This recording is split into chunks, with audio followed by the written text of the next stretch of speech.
கர்த்தருடைய வார்த்தை கேட்கக்கூடிய வந்திருக்கும் உங்கள் அனைவருக்கும் ஆண்டவராய் இயேசு கிறிஸ்துவின் நாமத்தினாலே நாள் வாழ்த்துக்களை தெரிவித்துக் கொள்கிறேன். நம்முடைய பிதாவாகிய தேவனான் கர்த்தராய் இயேசு கிறிஸ்துவினாலும் உங்கள் கிருபையும் சமாதானம் உண்டாவதாக. கடந்த வாரத்தில் நாம் பார்த்த செய்தியின் தலைப்பு என்னவென்றால், எலியாவின் தேவன் என் தேவன். எலியா தீர்க்கதரிசி பாருங்க, எலியாவின் தேவன் என் தேவன். 5 காரியங்களை குறித்து பார்த்தோம் கடந்த வாரத்தில். முதலாவது, வார்த்தையில் வல்லமை குறித்து பார்த்தோம். இரண்டாவது, கீழ்ப்படிதல் உள்ள உள்ளம். மூன்றாவது, வார்த்தைக்கு கீழ்ப்படிதல். நான்காவது, எதிராளிகளுக்கு சவால் விட்ட எலியா. ஐந்தாவது, எலியாவின் ஜெபத்திற்கு பதில். இந்த 5 காரியங்களை குறித்து நாம் பார்த்தோம் பாருங்க. இந்த 5 காரியங்களும் மிகவும் ஆசீர்வாதமாக இருந்தது. எலியாவை போல் ஒரு ஜெபிக்க, எலியாவை போல் ஒரு தைரியமுள்ள ஒரு வாழ்க்கை வாழ தேவன் விரும்புகிறார். குறைவின் மத்தியிலும் பஞ்சத்தின் மத்தியிலும் எலியாவை போஷித்த தேவன் நம்மை போஷிக்கிறவராக இருக்கிறார். காலங்கள் மாறலாம், நேரங்கள் மாறலாம், ஆனால் எலியாவை ஆசீர்வதித்த அதே தேவன், எலியாவை காப்பாற்றிய அதே தேவன் நம்மையும் அவர் காப்பாற்ற நல்லவரும் வல்லவருமாய் இருக்கிறார். இந்த வாரம் நாம் பார்க்க போகிற செய்தியின் தலைப்பு என்னவென்றால், என் தலையை உயர்த்துகிற தேவன். என் தலையை உயர்த்துகிற தேவன். வேதத்தில் அவ்விதமாக ஒரு வசனம் சொல்லப்பட்டிருக்கா அப்படின்னு கேட்டிங்கன்னா, சொல்லப்பட்டிருக்கு. சங்கீதம் 3:3 வாசிக்கிறேன். ஆனாலும் கர்த்தாவே, நீர் என் கேடகமும் என் மகிமையும் என் தலையை உயர்த்துகிறவருமாயிருக்கிறீர். ஆனாலும் கர்த்தாவே, நீர் என் கேடகமும் என் மகிமையும் என் தலையை உயர்த்துகிறவருமாயிருக்கிறீர். என் தலையை, நாம் யாவரும் சேர்ந்து சொல்லுவோம், என் தலையை உயர்த்துகிற தேவன். ஆமாம், தலை அப்படின்னு நீங்கள் பார்த்தீங்கன்னா அது மிகவும் முக்கியமானது. ஒரு மனிதனுக்கு சரீரத்தில் மிகவும் முக்கியமான ஒரு பகுதி பாருங்கள், தலை. தலை அப்படின்னா முக்கியமான பகுதி. ஒரு கை இல்லாமல் கூட இருந்துடலாம், 2 கை கூட இல்லாமல் இருந்துடலாம், வாழ்ந்துடலாம். இந்த உலகத்தில் 2 கால் கூட இல்லாமல் இருந்துடலாம். 2 காலும் 2 கையும் கூட இல்லாமல் ஒரு பிரசங்கியாக இருக்கார் வெளிநாட்டில். 2 காலும் 2 கையுமே இல்லாமல் ஒரு பிரசங்கியார் கோட்டு போட்டு பிரசங்கம் பண்ணுறாரு. நமக்கு கர்த்தர் நல்ல கை கொடுத்துக்கிறாரு, நல்ல கரங்களை கொடுத்துக்கிறாரு, நல்ல விரல்களை கொடுத்துக்கிறார், நல்ல கால்களை கொடுத்துக்கிறார், நல்ல கண்ணை கொடுத்துக்கிறாரு.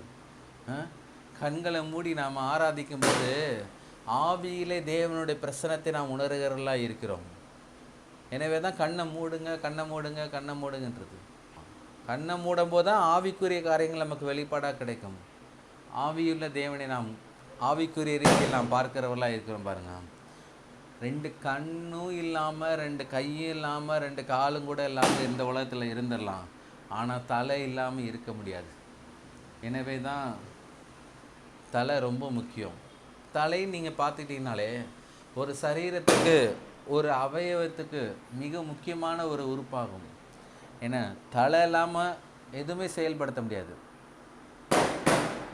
ஒரு பஸ்ஸுனா ஒரு டிரைவர் இருப்பார், ஒரு ஸ்கூல்னா ஒரு ஹெட் மாஸ்டர் இருப்பாங்க, ஒரு காலேஜ்னா ஒரு டீன் இருப்பாங்க, பெரிய பெரிய கம்பெனிஸும் போனீங்கன்னா சிஇஓ, மேனேஜர், இப்படி பகுதிக்காக தலைவர் இருப்பாங்க. அந்த தலைவர்களை தான் தலை அப்படின்னு குறிப்பிட்றாங்க. ஏன்னா அவங்களுக்கு கீழே தான், கட்டுப்பாட்டில் தான் அநேகர் ஒர்க் பண்ணுறாங்க. அப்படி தான் இருக்குது பாருங்கள். என் தலையை உயர்த்துகிற தேவன். வேத வசனம் ரொம்ப தெளிவாக சொல்லுகிறது. ஆனாலும் கர்த்தாவே, நீர் என் கேடகமும் என் மகிமையும் என் தலையை உயர்த்துகிறவருமாய் இருக்கிறீர். தேவனுடைய பிள்ளைகளுடைய தலையை எப்பொழுதும் எல்லா இடங்களிலும் எல்லா சூழ்நிலைகளின் மத்தியிலும் உயர்ந்திருக்கத்தக்கதாக விரும்புகிற தேவனாய் இருக்கிறார். உயர்ந்திருக்கணுமா? தேவன் தான் உயர்த்துகிறார் பாருங்க. சங்கீதம் 3:3 சொல்லப்பட்டிருக்கு, என் தலையை உயர்த்துகிறவருமாய் இருக்கிறீர். என் தலையை உயர்த்துகிறவருமாய் இருக்கிறீர். நாமே நினைத்தால் உயர்த்த முடியாது, தேவன் ஒருவர் நினைத்தால் தான் உயர்த்த முடியும். தேவன் ஏன் உயர்த்துகிறார்னா, நாம் யாவரும் அவருடைய பிள்ளைகள், அவருடைய சாயலாக சிருஷ்டிக்கப்பட்டிருக்கோம். அவர் இந்த பூமியில் எப்படி ஒரு வெற்றியுள்ள ஒரு ஆசீர்வதிக்கப்பட்ட ஒரு வாழ்க்கை வாழ்ந்துட்டு போனாரோ, அதே போல் இந்த பூமியில் காணப்படுகிற எல்லா விதமான பிரச்சனைகள் மத்தியிலும் போராட்டங்கள் மத்தியிலும் நாம் தலை குனிந்து போகாதபடிக்கு, வெட்கப்பட்டு போகாதபடிக்கு, அவமானப்பட்டு போகாதபடிக்கு நம்முடைய தலை எப்பொழுது நிமிர்ந்து நிற்கும்படியாக, எப்பொழுதும் எல்லா இடங்களிலும் நிமிர்ந்து நிற்கணும். கர்த்தர் அதை ரொம்ப விரும்புகிறார் பாருங்க. வெட்கப்பட்டு கூனி குறுகி தலையை கீழே தொங்க விட்டு நம்ம ஒரு இடத்துலேருந்தோ ஒரு சூழ்நிலை மத்தியில் நாம் கடந்து போகக்கூடாது. எப்பொழுதும் ஆண்டவராக இயேசு கிறிஸ்து இந்த பூமியில் வாழும்போது சொல்கிறார் பாருங்க, ராயனுக்குரியதை ராயனுக்கு கொடுங்க, தேவனுக்குரிய தேவனுக்கு கொடுங்கன்றாரு. எப்பொழுதும் கட் அண்ட் ரைட்டாக சரியான ரீதியில் நாம் வாழும்படியாக தேவன் விரும்புகிறார். நாம் தேவனுடைய வார்த்தையின் அடிப்படையில் வாழும்போது மாத்திரம்தான் நம்முடைய தலையை தேவன் உயர்த்துகிறவராக இருக்கிறார், நம்மை மகிமைப்படுத்துகிறவராக இருக்கிறார். அவரே நம்ம கேடகமாக இருக்கிறார். எனவே எப்பொழுதும் எல்லா இடங்களிலும் என் தலையை உயர்த்துகிற தேவன் ஒருவர் உண்டு என்று நாம் பார்க்க வேண்டும். ஸ்கூலில் படிக்கிறோமா, 50 பிள்ளைகள் இருக்காங்களா, 50 பிள்ளைகள் மத்தியில் நான் தான் டாப்பு. ஏனென்றால் வானத்தையும் பூமியும் உண்டாக்கின தேவன் என் மத்தியில் இருக்கிறார், என்னோட இருக்கிறார், அவர் எனக்குள்ளே இருக்கிறார். எனவே நான் தான் டாப்பு. என் தலையை உயர்த்துகிற தேவனாக இருக்கிறார். என் தலையை கீழே தொங்க விட மாட்டார். மேடம் கண்கள் முன்னாடி தொங்க விட மாட்டார். ஸ்கூல் பிள்ளைங்க முன்னாடி தொங்க விட மாட்டார். நான் நல்ல சரியான முறையில்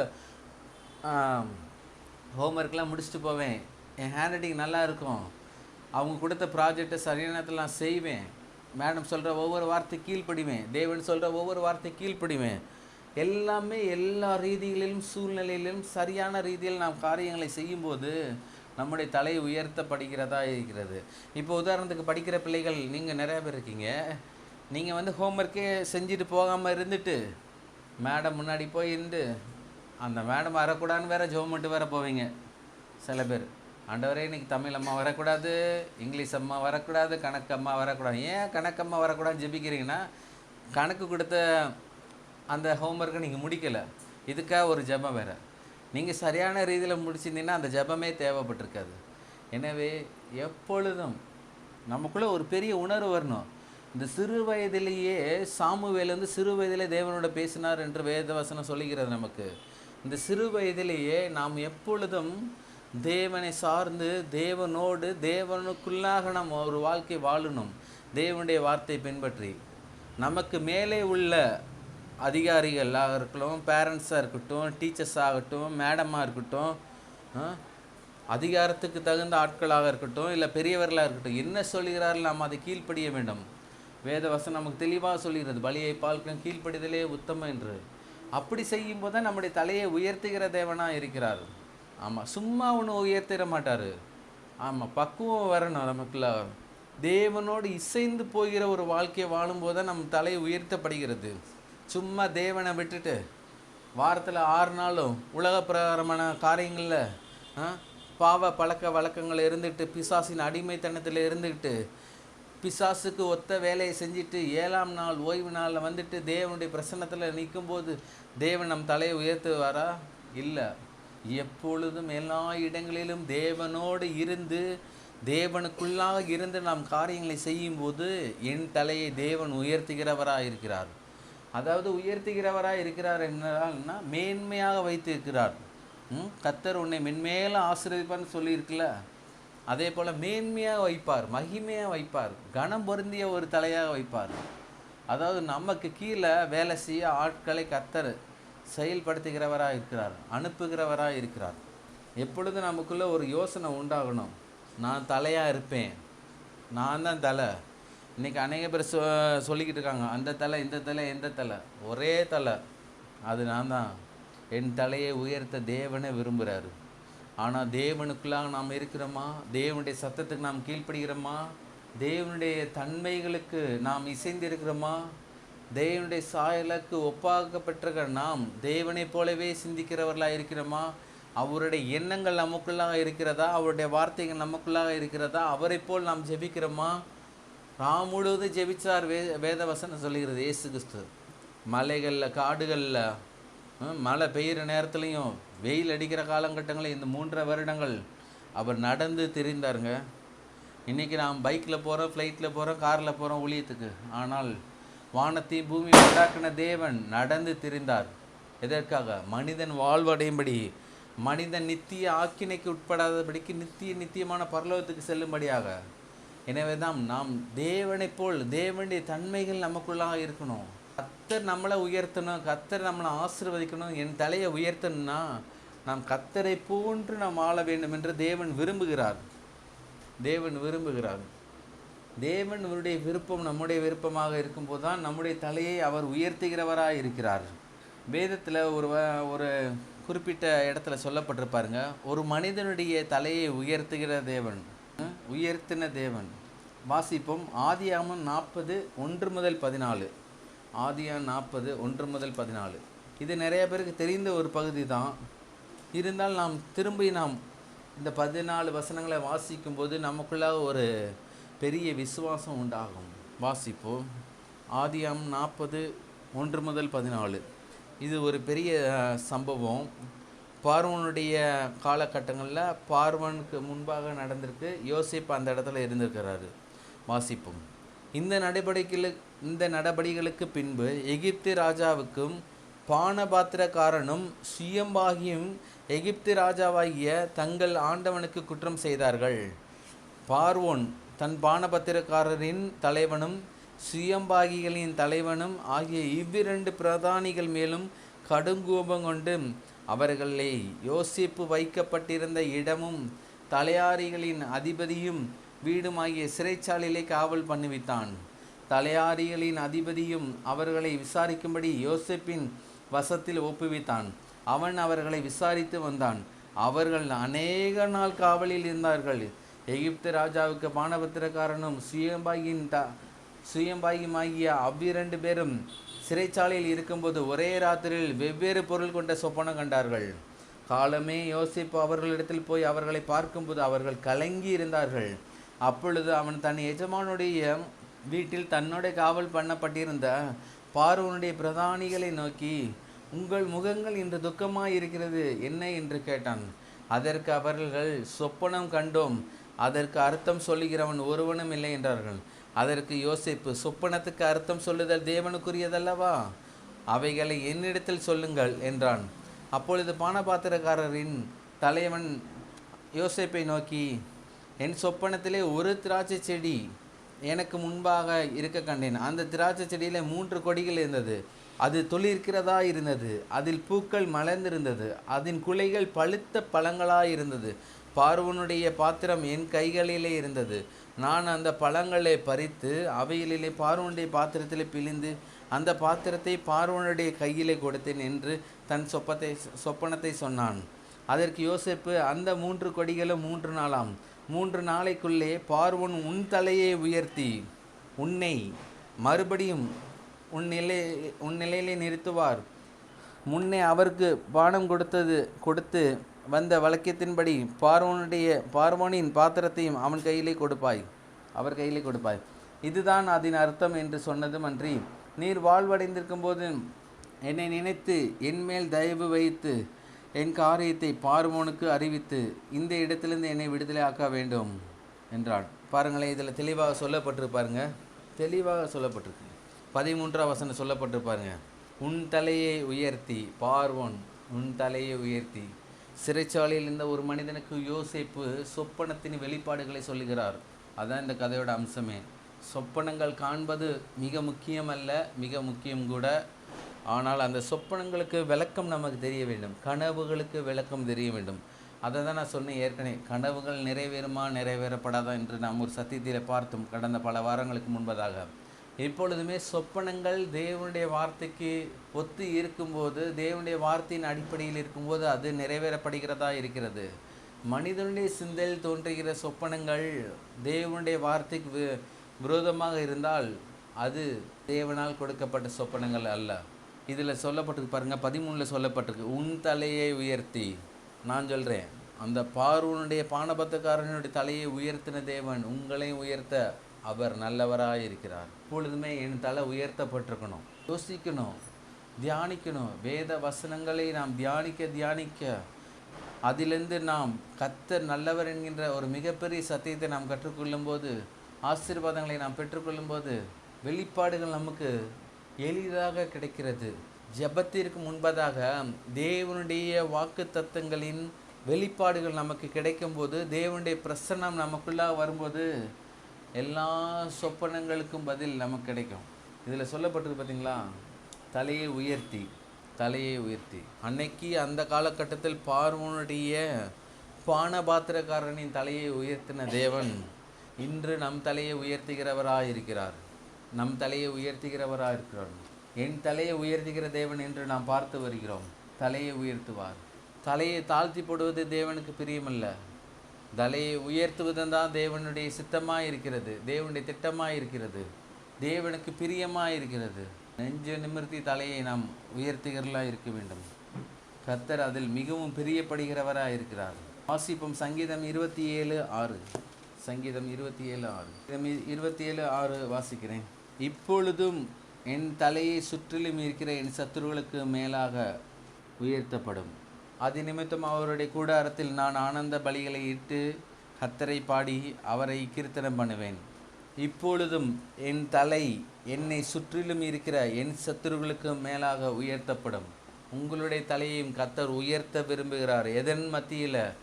சத்துருக்கள் மத்தியில். சத்துருக்கள்லாம் இருக்காங்களா? சத்துருக்கள் இல்லாத ஒரு மனிதனுமே இல்லை. ஏனென்றால் ஆண்டவராய் இயேசு கிறிஸ்து இந்த பூமியில் வாழும் நாட்கள் கூட அவருக்கும் சத்துருக்கள் இருந்தார்கள். எனவே இந்த பூமியில் பிறந்த ஒவ்வொரு மனிதனுக்கும் சத்துருக்கள் இருந்தார்கள். எலியாவுக்கு சத்துருக்கள் இருந்தார்கள், ஆபிரகாமுக்கு சத்துருக்கள் இருந்தார்கள், ஈசாக்கு சத்துருக்கள் இருந்தார்கள், யாக்கோபுக்கு சத்துருக்கள் இருந்தார்கள், யோசேப்புக்கு சத்துருக்கள் இருந்தார்கள், மோசேக்கு சத்துருக்கள் இருந்தார்கள், நோவாவுக்கு சத்துருக்கள் இருந்தார்கள். சத்துருக்கள் இல்லாத ஒரு மனிதனும் இல்லை. ஆனால் சத்துருக்கள் மத்தியில் நம் தலையை உயர்த்துகிற தேவன் நம்முடனே இருக்கிறார் என்கின்ற ஒரு வெளிப்பாடு உண்டாகணும். என் தலையை உயர்த்த அவரால் முடியும். சத்துருக்கள் என்பது நமக்கு எதிராக ஒன்றுமே நம்ம செய்யலை, ஆனால் நம்ம பழி போட்டு நம்ம எதிராக நமக்கு எதிராகவே சாட்சி சொல்கிறாங்க பாருங்கள். ஒன்றுமே இல்லாத காரியத்தை சத்துருக்கள் ஊதி ஊதி பெருசாக்கிடுவாங்க. எனவே தான் சத்துருக்கள் எல்லா விதங்களிலும் இருப்பார்கள். ஒரு விதத்தில் சொல்லப்போனால் உங்கள் இனஜனத்தாராக கூட இருக்கலாம், இல்லை உங்களுடைய உற்ற நண்பர்களாக கூட இருக்கலாம். ஏனென்றால் ஒரு மனிதன் நல்லவனா கெட்டவனா அவனுக்குள்ளே என்ன ஆவி இருக்கிறது என்பது தேவனே பகுத்தறிவார். ஆமாம், யூதாஸ் காரியத்து கூட தான் இருந்தான், ஆனால் அவனுக்குள்ளே தேவ ஆவி இல்லை.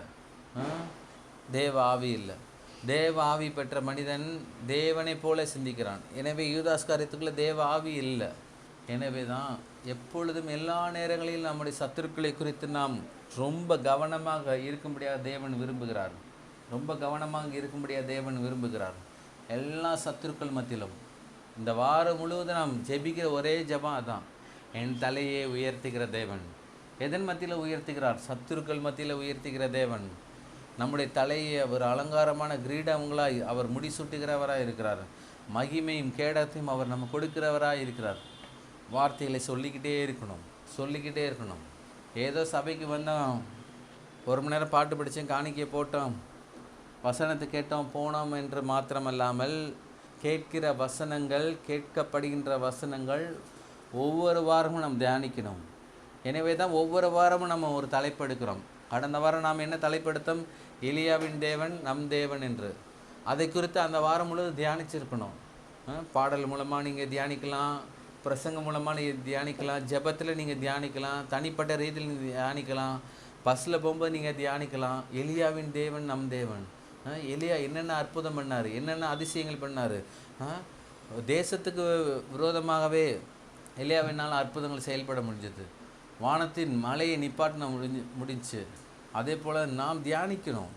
இந்த வாரம் நாம் என்ன தியானிக்கிறோம்? என் தலையை உயர்த்துகிற தேவன். நமக்கு எதிராளிகள் நமது அருகிலேயே இருக்கலாம், நமது பக்கத்திலேயே இருக்கலாம், ஆனால் நமக்குள்ளே இருக்கிற தேவனால் நம்முடைய எதிராளிகளை அவர் மடங்கடிக்க பண்ண அவரால் முடியும். எல்லா சத்துருக்களுக்கு முன்பதாக என் தலையை உயர்த்த அவரால் முடியும். அவரால் கூடாத காரியம் ஒன்றுமே இல்லை. நாம் தேவனோடு சார்ந்து இருக்கும்போது, தேவனுடைய சித்தத்தின்படி நாம் இருக்கும்போது, தேவனுடைய திட்டத்தின்படி நாம் இருக்கும்போது நம் தலையை உயர்த்த அவரால் முடியும். வெட்கப்பட்டு போவிட மாட்டாருங்க. எப்பொழுதுமே அவர் வெட்கப்பட்டு போவிட மாட்டார். ஆபிரகாமை வெட்கப்பட்டு போக விடலை, ஈசாக்கை வெட்கப்பட்டு போக விடலை, யாக்கோபு சொந்த மாமா வீட்டில் வெட்கப்பட்டு போக விடலை, யோசேப்பு குழிக்குள்ளே இருக்கும்போது வெட்கப்பட்டு போகவில்லை, சிறைச்சாலையில் இருக்கும்போதும் வெட்கப்பட்டு போக விடலை, அதிபதியாக இருக்கும்போதும் வெட்கப்பட்டு போக விடலை. எப்பொழுதுமே நம்முடைய முற்பிதாக்களுடைய தலை உயர்த்தப்பட்டிருந்தது. முற்பிதாக்கள் ஆசீர்வதிக்கப்பட்டிருந்தார்கள். அவர்கள் மாத்திரம் ஆசீர்வதிக்கப்படாமல் அநேகருக்கும் ஆசீர்வாதமாக இருந்தார்கள். எனவே நம் தலையை உயர்த்துவது தேவனுக்கு பிரியம். ஏனென்றால் நாம் ஆசீர்வதிக்கப்பட்டு மற்றவர்களும் ஆசீர்வதிக்கப்படுவது தேவனுடைய சித்தமாக இருக்குது. தேவன் கொடுக்கிற எந்த ஒரு பொருளாக இருந்தாலும், அது பணமாக இருந்தாலும், அது படிப்பாக இருந்தாலும், அது ஞானமாக இருந்தாலும், அது அறிவாக இருந்தாலும், நாம் பயன்படுத்தினது போக மற்றவர்கள் ஆசீர்வதிக்கப்படுவதற்கு அந்த காரியங்களை நாம் பயன்படுத்த வேண்டும். கோடி கோடியாக உங்களிடத்தில் பணம் இருக்குதுங்க, ஆனால் அது உங்களுக்கு போக மிச்சத்தை எடுத்து கர்த்தருடைய ஊழியத்துக்கென்று, கர்த்தருடைய ராஜ்யத்துக்கென்று நாம் எவ்விதமாக செலவழிக்கலாம், நற்செய்தி அறிவிக்கிறதுக்கு தேவன் அதை பார்க்கிறார். அப்படி நீங்கள் செய்யும்போது தான் உங்களுடைய தலைகள் உயர்த்தப்படுகிறது, உங்களுடைய சத்துருக்கள் மடங்கடிக்கப்படுகிறார்கள். தேவனுக்கு ஒத்த எண்ணங்கள் உங்களுக்குள்ளாக ஓட வேண்டும். தேவனுடைய நன்மைகள், தேவனுடைய திட்டங்கள், தேவனுடைய தீர்மானங்கள், தேவன் வைத்திருக்கிற மிகப்பெரிய காரியங்கள் எல்லாம் வெளிப்பாடாக உங்களுக்குள்ளே கிடைக்கும்போது தேவன் உங்கள் தலையை உயர்த்துகிறவராக இருக்கிறார். தேவன் உங்கள் தலையை உயர்த்துகிறவராக இருக்கிறார். உங்கள் தலையை உயர்த்துவதற்கு தேவனுடைய தலை மிக முக்கியமாக இருக்கிறது. யோவான் 19:30 எடுத்து வாசிப்போம் பாருங்கள். யோவான் 19:30. உங்கள் தலையை உயர்த்தும்படியாக அவர் தலையை என்ன செய்தார் என்று வேதத்தில் சொல்லப்பட்டிருப்பாருங்க. யோவான் 19:30 வாசிக்கிறேன் பாருங்கள். இயேசு காடியை வாங்கின பின்பு முடிந்தது என்று சொல்லி தலையை சாய்த்து ஆவியை ஒப்பு கொடுத்தார். தலையை சாய்த்தார். ஏன்? நீங்கள் தலை நிமிர்ந்து நிற்கும்படியாக. இது வேத வசனத்தில் தான் போட்டிருக்கு. தலையை சாய்த்து ஆவியை ஒப்பு கொடுத்தார் தேவனிடத்தில். எனவே நாம் தலை நிமிர்ந்து நிற்கணும். தேவன் அதை விரும்புகிறார். நாம் தலை நிமிர்ந்து நிற்க வேண்டும். இந்த வாரத்தில் ஒரே ஒரு தியானம்தான். என் தலையை உயர்த்துகிற தேவன் என்னோட இருக்கிறார். என் தலையை உயர்த்துகிற தேவன் என்னோட இருக்கிறார். என் தலையை உயர்த்துகிற தேவன் என்னோட இருக்கிறார். என் தலை என்றால் நீங்கள் நினச்சிக்கணும், தலை மாத்திரம் நீங்கள் நினைக்கக்கூடாது. நம்ம தலை எப்போவுமே நிமிர்ந்து நடக்கிறோம், இல்லைன்னா என்னது சுளுக்கு பிடிச்சிருக்குன்னு போல அர்த்தம். தலை என்றால் பொருளாதார ரீதியாக, பண ரீதியாக, ஞானம், அறிவு, கல்வி, செல்வம், படிப்பு, எல்லா ரீதிகளிலும், அதிகாரம், ஆளுகை, எல்லா ரீதிகளிலும் உள்ள தலையை கர்த்தர் உயர்த்துகிறார். படிக்கிற பிள்ளைகளுக்கு என்ன வேணும்? ஞானம், அது ஒரு தலை. அந்த தலையை கர்த்தர் உயர்த்துகிறார். கடனில் இருக்க ஒரு மனிதனுக்கு என்ன வேணும்? பணம் வேணும், அது ஒரு தலை. அந்த பணத்தை கொடுக்கிறார். குடும்பத்தில் சமாதானம் இல்லையா? சமாதானத்தை கொடுக்கிறார், அது ஒரு தலை. இப்படி தலையை உயர்த்துகிற தேவன் எல்லா ரீதிகளிலும்.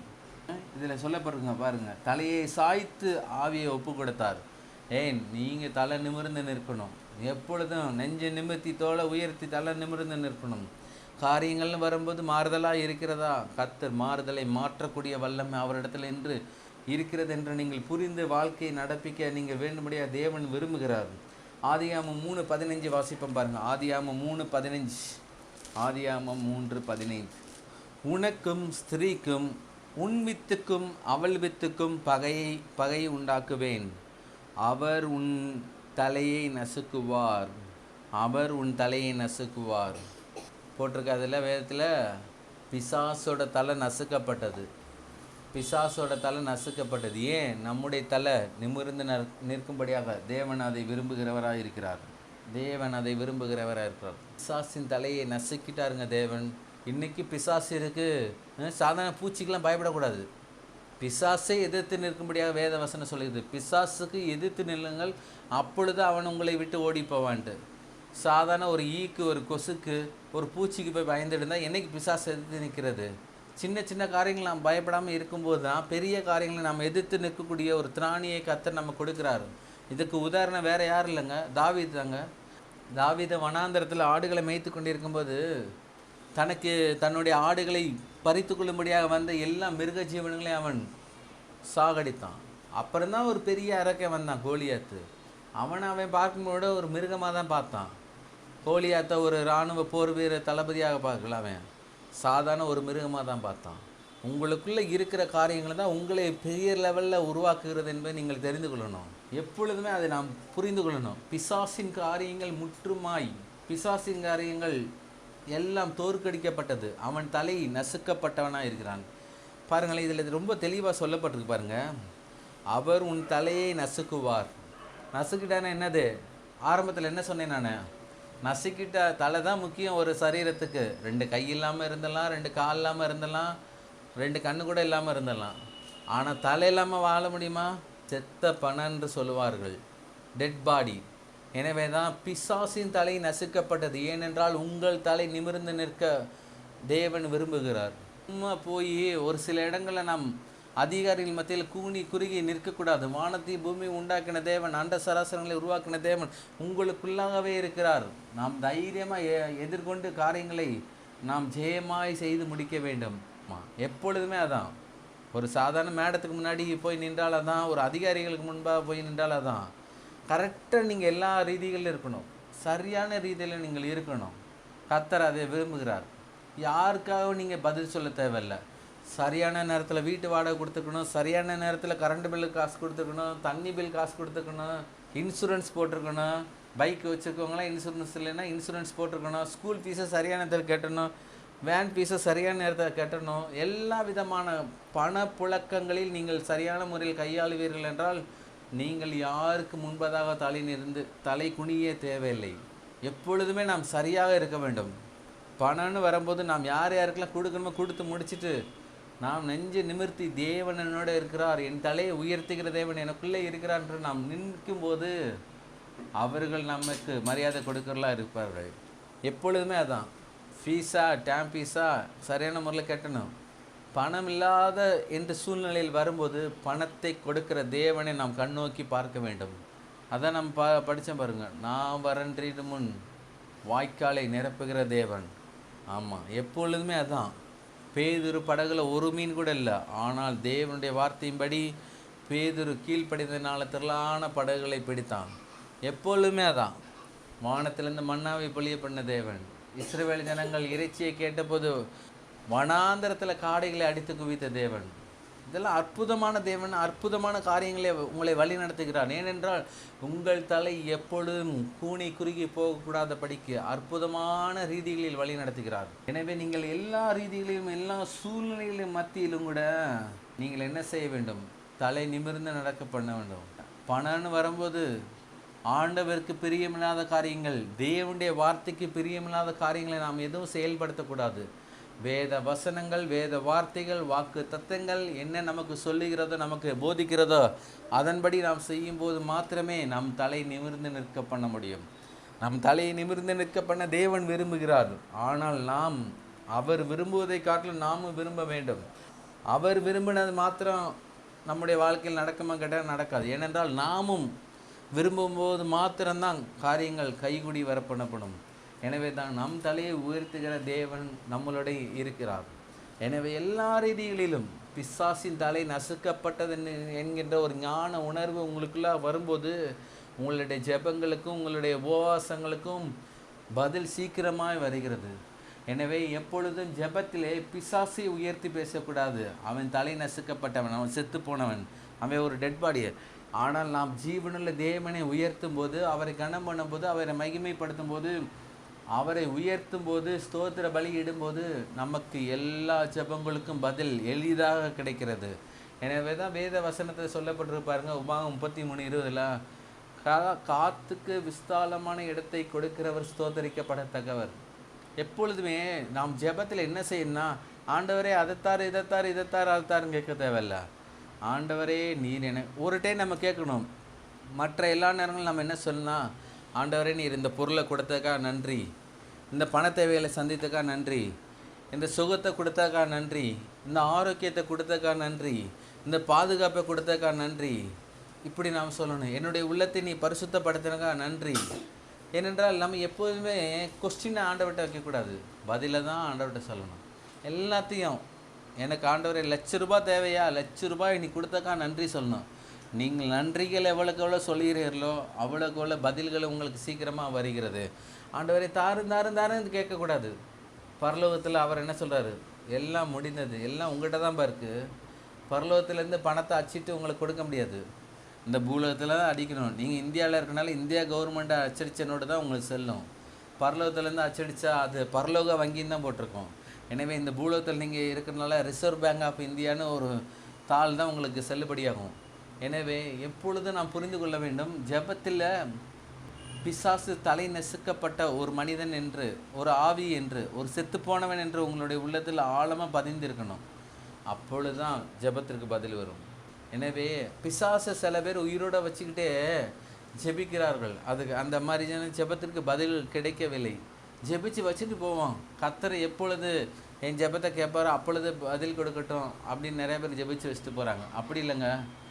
நீங்கள் 1000 ஜெபம் பண்ணுவதை காட்டிலும் ஒரு ஜெபம் பண்ணாலும் பதில் பெறக்கூடிய ஜெபமாக இருக்கும்படியாக தேவன் விரும்புகிறார்.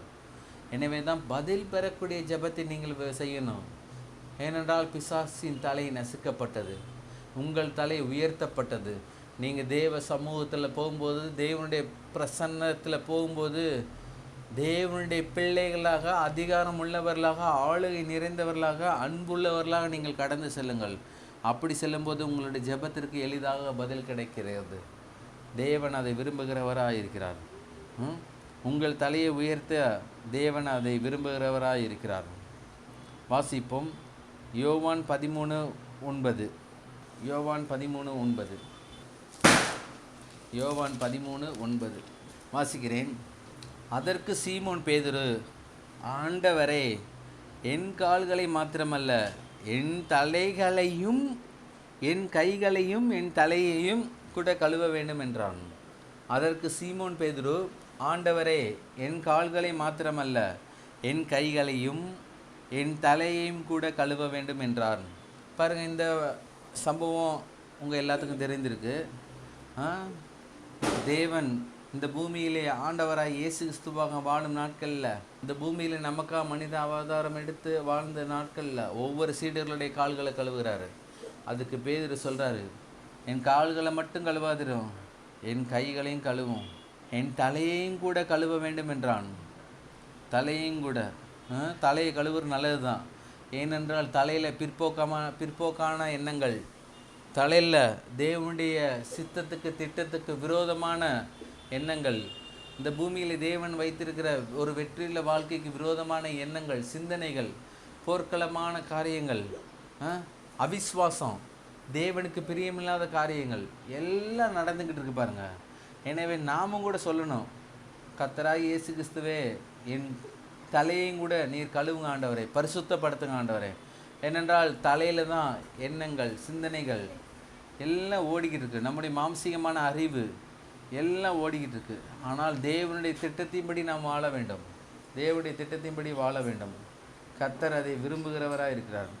எப்பொழுதுமே நாம் நம்முடைய தலையை குறித்து நாம் யோசித்து பார்க்கணும் பாருங்கள். அன்னைக்கு பேதுரு சொல்கிறாரு, என் தலையை கூட கழுவ வேண்டும் என்று. நாமும் கூட நம்முடைய தலையை கழுவ வேண்டும். பாவ பழக்க வழக்கங்கள், பாவனுடைய சிந்தனைகள், எண்ணங்கள், தேவனுக்கு பிரியமில்லாத காரியங்கள் எல்லாத்தையும் நம்ம கழுவ வேண்டி பாருங்கள், கழுவணும். ஏனென்றால் தேவனுக்கு விரோதமான காரியங்களை நாம் அனுதினமும் செயல்படுத்தி கொண்டிருக்கிறோம். பேதுரு சொன்னது போல், ஆண்டவரை நீர் கழுவுங்க, என் தலையை கழுவுங்க. அவர் எதனால் கழுவார்? அவருடைய தூய இரத்தத்தினால, பரிசுத்த இரத்தத்தினால கழுவும் போது நம்முடைய தலையில் இருக்கிற காரியங்கள் எல்லாம் தேவன் மாறுதலாய் முடிய பண்ணுகிறார். எல்லாத்தையும் மாற்றுகிறார். நல்ல சிந்தனையை கொடுக்குறார், நல்ல ஞானத்தை கொடுக்குறார், நல்ல அறிவை கொடுக்குறார், நல்ல எண்ணங்களை கொடுக்குறார். தேவனை போல ஒத்து வாழும்படியான தேவனுடைய விசுவாசத்தை கொடுக்குறார். தலையை கழுவ சொல்லணும். ஆண்டவர், நல்ல எண்ணங்களால் என்னுடைய தலையை நிரப்புங்க ஆண்டவரே. என்னோட தலை முக்கியம். ஒரு குடும்ப வாழ்க்கைக்கு தலை முக்கியம். ஒரு கணவனுக்கு ஒரு தொழிலில் ஒரு வெற்றி அடைய வேண்டுமானால் அந்த தொழில் செய்கிற நபருக்கு தலை முக்கியம். ஒரு பிஸ்னஸில் தலை ரொம்ப முக்கியம். ஒரு மனிதன் மிக முக்கியமானவனாக இருக்கிறான். வெற்றியுள்ள ஒவ்வொரு மனிதர்களும் அவர்கள் தங்களுடைய காரியங்களிலே, நாம் செய்ய வேண்டிய காரியங்களிலே, நாம் செய்கின்ற காரியங்களிலே மிகவும் அவர்கள் ரொம்ப கவனமாக இருந்தார்கள். குடும்ப வாழ்க்கைக்கு, கணவன் மனைவிக்கு ரொம்ப தலை முக்கியம். தலையாய் இருப்பது பெரியதல்ல, தலைக்குள்ள தேவனுடைய வார்த்தை இருக்கிறதுன்னு தான் நாம் பார்க்க வேண்டும். வேத வசனங்கள் நமக்கு அதை தான் நமக்கு போதிக்கிறது. எப்பொழுதுமே நாம் ரொம்ப கவனமாக தலையை குறித்து இருக்க வேண்டும். என் தலையை கூட கழுவ வேண்டும் என்றான். தலையை கூட எப்பொழுதுமே சில சூழ்நிலைகளில், சில நேரங்களில் தேவனுடைய வார்த்தை விட்டு விலகி மனிதர்கள் செல்லும்போது பிசாசின் கிரிகளுக்குள்ளாக, பிசாசின் மனிதர்களுடைய சூழ்ச்சிகளுக்குள்ளாக அகப்பட்டு கொண்டு இருக்கிறார்கள்.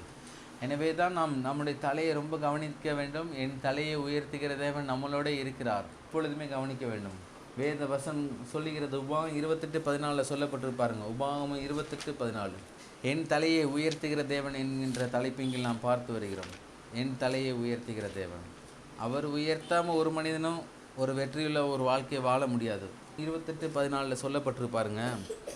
இன்று நான் உனக்கு விதிக்கிற உன் தேவனாய் கர்த்தரின் கட்டளையை கைக்கொள்ளவும் அவைகளின்படி நடக்கவும் அவைகள் செவி கொடுத்து வந்தால் கர்த்தர் உன்னை வாளாக்காமல் தலையாக்குவார், நீ கீழாகாமல் மேலாவாய். பாருங்க, தலையாக்குவார் போட்டிருக்கா, தெளிவாக போட்டிருப்பாருங்க. கர்த்தர் உன்னை வாளாக்காமல் தலையாக்குவார். தலையாக்குவார், ஆக்குவார். அவரால் முடியாத ஒன்றுமே இல்லை. எனவே எப்பொழுதும் தலையாக்குகிற தேவனை நீங்கள் புரிந்து கொள்ள வேண்டும். அங்கே தலை சாய்த்தார். எங்கே? கல்வாரி சிலுவையில் உங்களுக்காக, உங்களுடைய பிள்ளைகளுக்காக, உங்களுடைய பிள்ளைகளின் பிள்ளைகளுக்காக, உங்களுடைய தொழிலுக்காக, உங்களுடைய குடும்ப வாழ்க்கைக்காக வெற்றியுள்ளதாக அமையும்படியாக அவர் தலை சாய்த்தார். பிசாசின் தலையை நசுக்கினார். ஏன்? உங்கள் தலையை உயர்த்தும்படியாக. எப்பொழுதுமே தேவனுடைய வசனங்களுக்கு ஒத்து நம்முடைய வாழ்க்கை நடைமுறை இருக்கும்போது நம் தலை உயர்த்தப்படுகிறதா இருக்கிறது. என் தலையை உயர்த்துகிற தேவன் என்னோடு இருக்கிறார். என் தலையை உயர்த்த அவர் ஒருவரால் தான் முடியும். மாம்சீகமான மனுஷன் உயர்த்தி வைக்கிற மாதிரி இருக்கும், ஆனால் அது ஒரு நாளை கீழே தள்ளி விட்டுருவான். மனுஷனை நம்பக்கூடாது. நாசிலே சுவாசமுள்ள மனுஷன் நம்பாதே, அவன் நம்பப்படுவதற்கு ஏமாத்திரம்.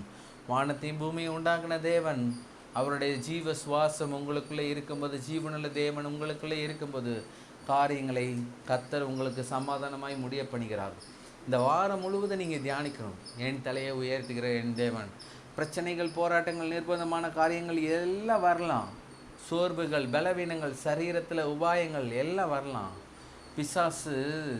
பிசாசின் பிள்ளைகளை சோதனைப்படுத்துவது காட்டிலும் பிசாசு தேவனுடைய பிள்ளைகளை அதிக ஆக்கினைக்குள்ளாக தீர்க்கிறான். ஏனென்றால் யோபுவை தீர்த்தான் பாருங்க.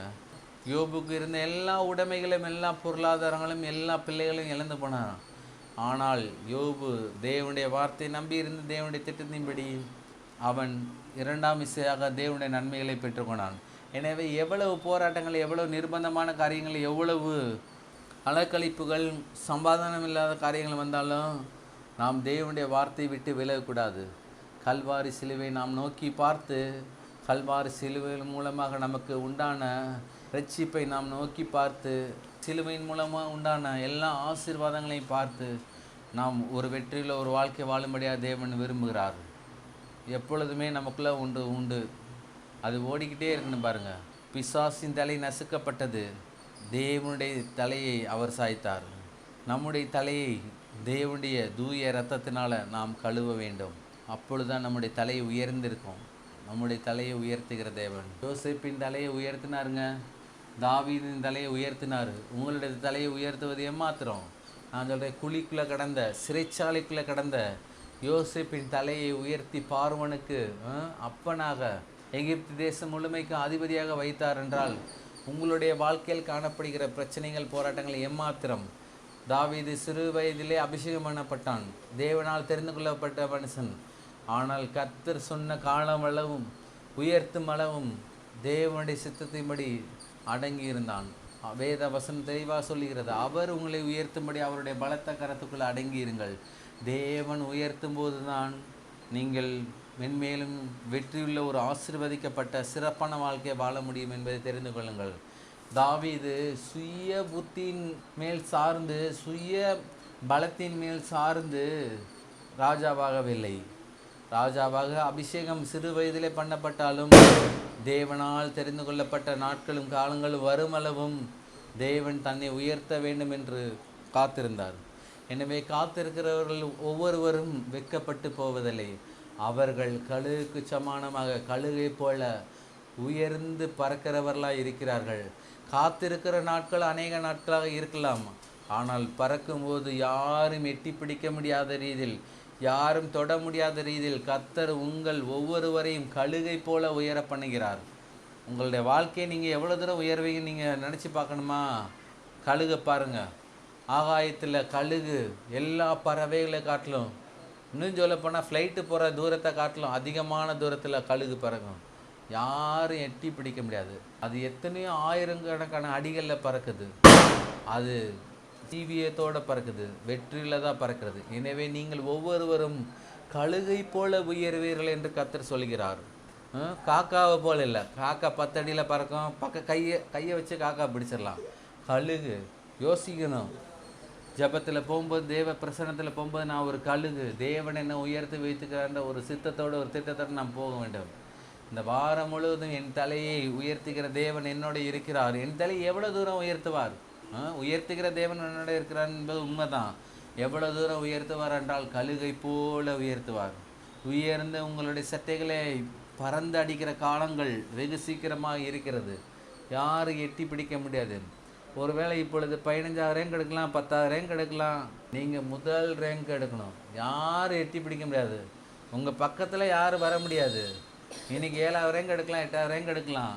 ஆனால் முதல் ரேங்க் எடுக்கணும். கர்த்தர் அதை விரும்புகிறாரு. யாரும் எட்டி பிடிக்க முடியாத தூரம் அதுதான் உங்களுடைய தூரம். பக்கத்துலேயே வர முடியாது. அந்த மார்க்குக்கும் இந்த மார்க் கணக்கு பண்ணிங்கன்னா ஒரு 50 மார்க் 60 மார்க் தள்ளி தான் இருக்கணும். முதல் ரேங்க் வந்து 480 இருக்கும். 2வது ரேங்க் வந்து எத்தனாவது இருக்கும்? 420 இருக்கும். இவ்வளோ மார்க் டிஃப்ரென்ஸு. 2வது ரேங்க்காரன் எவ்வளோ போட்டி போட்டு வந்தாலும் முதல் ரேங்கை தொட முடியாது. ஏன்னா நீங்கள் எல்லாம் முதல் தரமான ஆட்கள். ஏனென்றால் வானத்தை பூமியை உண்டாக்குன தேவன் உங்களுக்குள்ளே இருக்கிறார். அவர் தம்முடைய சொந்த இரத்தத்தினாலே உங்களை மீட்டு கொண்டு இருக்கிறார். உங்களுடைய பாவங்களை கழுவி இருக்கிறார். நீங்கள் அவருடைய பிள்ளைகளாக இருக்கிறீர்கள். எனவே உங்களுடைய வாழ்க்கை எந்த அளவு உயரும் என்றால் கழுகை பாருங்கள். கழுகை போல உங்களுடைய வாழ்க்கை எல்லா ரீதிகளிலும் உயரும். உங்களுடைய தலையை உயர்த்துகிற தேவன் உங்களுக்குள்ளே இருக்கிறார். நான் சொல்கிறேன், உங்களுடைய தலையை உயர்த்துகிற தேவன் என்றால் உங்களே உயர்த்துகிற தேவன் என்று நாம் புரிந்து கொள்ள வேண்டும். ஏனென்றால் நான் ஆரம்பத்தில் சொன்னது போல 2 கை இல்லாமல் இருந்தலாம், 2 கால் இல்லாமல் இருந்தலாம், 2 கண்ணு கூட இல்லாமல் இருந்தலாம். ஆனால் தலை இல்லாமல் இருக்க முடியாது. தலை என்பது சரீரத்தின் மிக முக்கியமான ஒரு பகுதியாக இருக்கிறது. எனவே தான் தலையே உயர்த்துகிற தேவன் என்றால் உங்களை உயர்த்துகிற தேவன் என்ற அர்த்தம். நீங்கள் நல்லா புரிஞ்சுக்கணும். என் தலைனா இந்த தலை நல்லா தானே இருக்குது, நேராக தானே பார்க்குறேன், நல்லா தானே இருக்குது அப்படின்னு நீங்கள் நினைக்கக்கூடாது. எப்பொழுதுமே வேத வசனத்தின் வெளிச்சத்தில் நாம் நன்கு கவனித்து நாம் வேத வசனங்களை நாம் ஆராய்ந்து நாம் படிக்க வேண்டும்.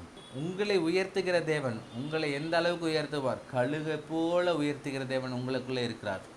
இந்த வாரம் முழுவதும் நீங்கள் எவ்வளோ தூரம் பறவைகள் சரணாலயத்துக்கு போனாலும், எங்கே போனாலும் கழுகை பாருங்கள். இல்லைன்னா யூடியூப்பில் கொஞ்சம் நேரம் கழுகை பற்றி பாருங்கள். கழுகை என்னென்ன காரியங்கள் செய்கிறன்று. கழுகை போல உயர்த்துகிற தேவன் உங்களுக்குள்ளே இருக்கிறார். ஆமாம், யாரும் எட்டி பிடிக்க முடியாது. அது உங்களுடைய இரத்த சம்பந்தமான இருக்கலாம், இல்லை உங்களுடைய கூட பிறந்தவங்களாம் இருக்கலாம். ஏனென்றால் கர்த்தர் வேறு பிரிக்கப்பட்டாருங்க. வேறு பிரிக்கப்பட்டவர்கள் நீங்கள். தாவீதோட கூட பிறந்தவர்கள் அநேகர், ஆனால் தாவீது ராஜாவானா? யோசேப்போட கூட பிறந்தவர்கள் அநேகர், ஆனால் யோசேப்புக்கு இருந்த அதிகாரமும் ஆளுகையும் அவனோட கூட பிறந்தவர்கள் இல்லை. எனவே தான் கர்த்தர் ஒவ்வொருவரையும் திட்டத்தோடு தீர்மானத்தோடு வேறு பிரிக்கிறார், ஆசீர்வதிக்கிறார், பிரித்தெடுக்கிறார், உயர்த்துகிறார் என்பதை நீங்கள் தெளிவோடு இருங்கள். எப்பொழுதுமே கர்த்தர் பார்க்கிறார். கழுகை போல உயர்த்துகிற தேவன் உங்களுக்குள்ளே இருக்கிறார். கழுகளை போல சட்டைகளை அடித்து பறக்கும் காலம் இன்னும் எத்தனையோ வருடங்களுக்கு அளித்தல்ல, சில மணி நேரங்களில் கூட நடக்கலாம், சில நாட்களில் கூட நடக்கலாம். இப்பொழுது நீங்கள் கர்த்தருக்குள்ளாக ஆழமாக தேவனுடைய வார்த்தைகளை விசுவாசித்து தேவனை போல சிந்திக்கிறீர்களோ, தேவனுடைய திட்டங்களைப் போல நீங்கள் செயல்படுகிறீர்களோ, அவருடைய நோக்கத்தின் தன்மைகளுக்கு ஒப்பாக நீங்கள் செயல்படுகிறீர்களோ, அப்பொழுது உங்களை ஆசீர்வதிக்க அவர் சித்தமுள்ளவராக இருக்கிறார். வேத வசனத்துள்ள வார்த்தைகளை நீங்கள் வெளிப்பாடாக பெற்றுக்கொள்ளுங்கள். கர்த்தர் உங்களை ஆசீர்வதிக்கிறவராக இருக்கிறார். எப்பொழுதுமே நமக்குள்ளே ஒன்று புரிந்து கொள்ள வேண்டும். கர்த்தரனை வாளாக்காமல் தலையாக்குவார். ஏனென்றால் தலையாகிய கிறிஸ்து உங்களுக்குள்ளே இருக்கும்போது தலையாக்குகிறவராக இருக்கிறார். உங்களை உண்டாக்கின தேவன் உங்களை உயர்த்துகிறவராக இருக்கிறார். உயர்த்துகிறவராக இருக்கிறார். தோல்வி உங்கள் பக்கத்திலே வரக்கூடாது. பண நெருக்கடி உங்கள் பக்கத்திலே வரக்கூடாது. பலவீனமான காரியங்கள் உங்கள் பக்கத்திலே வரக்கூடாது. சுலபமான காரியங்கள் உங்கள் பக்கத்திலே வரக்கூடாது. எப்பொழுதும் கர்த்தர் நம்மளோட இருக்கும்போது எல்லா காரியங்களும் தூரமாக தான் இருக்கணும். அப்பாலே இப்போ சாத்தானே எனக்கு நல்ல சுகத்தை, பலத்தை, ஆரோக்கியத்தை, ஞானத்தை, அறிவை, தேவனுடைய பாதுகாப்பை, தேவனுடைய ஆசீர்வாதங்கள், அவருடைய கிருபை, அவருடைய தயவு, அவருடைய காருண்யம், அவருடைய மகிமை, அவருடைய மாட்சிமை எப்பொழுதும் இயேசுவுக்கு என்னென்ன இருந்தோ எல்லாம் நமக்குள்ளே இருக்கிறது. இந்த வெளிப்பாடான காரியங்களை பெற்றுக்கொள்ளுங்கள். இந்த வாரம் முழுவதும் உங்கள் தலையை உயர்த்துகிற தேவன் உங்களுக்குள்ளே இருக்கிறார். என் தலையை உயர்த்துகிற தேவன் உங்களுக்குள்ளே இருக்கிறார்.